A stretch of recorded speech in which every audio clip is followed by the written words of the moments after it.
Alright, boys and girls, it's story time. Feel like speaking about the dangers of auditing, being an auditor, if you don't already understand what could be involved. And I feel like talking about it because we lost an auditor recently. They didn't pass away or nothing, but they've gotten rid of the majority of their content, all but one video, and disabled any comments on that one. Which is a shame, because they had over 2,000 subscribers and they were on their way to getting bigger, but something happened to them recently. An officer had called the person's name by their name, and the channel in question had taken great measures to retain his anonymity, never giving his name, not putting his face in the videos, that sort of thing. But somehow, a cop knew who he was, called him by name, just kind of freaked the guy out. And he was wondering if he should even continue, because he doesn't want any retaliation. As a man with a family, I can understand.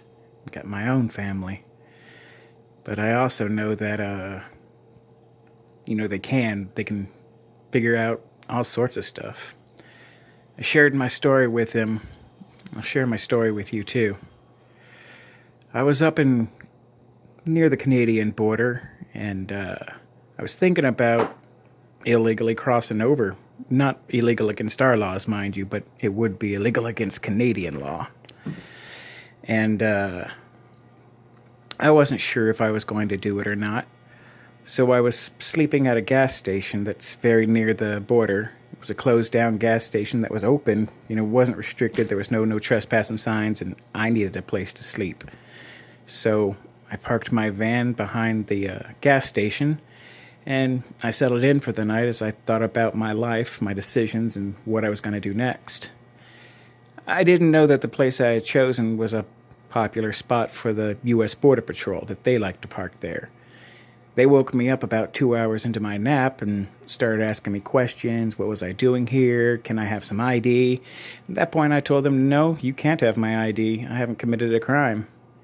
People are under a misconception in New York State that it's a stop and ID state.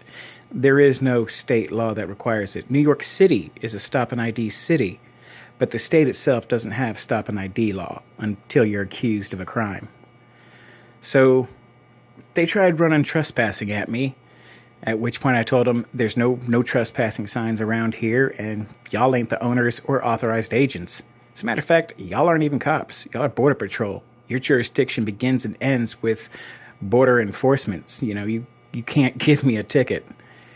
Well, that triggered them. That pissed off the Border Patrol people a lot. So they said they were going to call the state troopers to ID me, since I wouldn't ID to them, and that, I needed to come outside of my car and stand outside. Mind you, this is in the middle of the winter, freezing rain, right at the Canadian border. It was no fucking treat. So anyways, we're out there waiting. They're telling me I have to give my ID. I have to give my ID. I'm like, no, it's not happening. You can go take a long walk because it ain't happening. But in the middle of the conversation, I made sure to get a supervisor out here because y'all don't know what you're doing, that sort of thing. In the middle of it all, they asked me if I was up there waiting for my ex-wife to cross. They named her by name and started questioning along those lines. Which point I was like, how the hell do you know my ex-wife's name? Because the van I was in was given to me by my mother. I hadn't even changed over the plates yet. It was still registered in her name. Somehow, they had gotten my ex-wife's name registered off of that license plate. I have no idea how they figured it out or how they did it so fast, but at the point they knew my ex-wife's name, I knew that they knew my name, and that all that they really wanted was for me to obey and submit. Well, after 15 minutes in the freezing rain, the state trooper got there, and I was just tired of it all. I was like, here's my ID. You can bugger off now. I ain't broke no laws. I'm going to go across the street to the well-lit McDonald's parking lot where I didn't want to go in the first place. Because bright lights, people pulling in and out. It's tough to get a nap there. And I was in a good spot, except it was the Border Patrol spot. Little pricks. So I gave the trooper my ID. He's like, you always have to ID. I was like, no, I don't. That's not the law. But I didn't spend too much time trying to educate him. I wasn't even trying. I just wanted to get some sleep and think about what to do next. And I said all that to say this. That's the power of investigation and interrogation that the police have. They can figure things out really freaking quick. Facial recognition, license plates. I don't even know how they got my ex-wife's name off of that stuff. That one's baffling me, but they did. And if you remember Chris Dorner, they tracked him over ATM cameras. You might have thought they were closed circuit cameras. I know I did. But, as the news media was releasing photos, one of them was of him. And they were talking about how they tracked him to an ATM. And it's like, wow, everything's online. Everything's online. Our facial recognition program is on par with China. And they will bend the law and break the law and mess with us just because we're filming them and demanding accountability. So, every auditor has to take that into account when doing this. Everyone that picks up the camera to join this movement, they all have to remember that the very people we're filming, these are the same people that killed Sam Weaver at Ruby Ridge.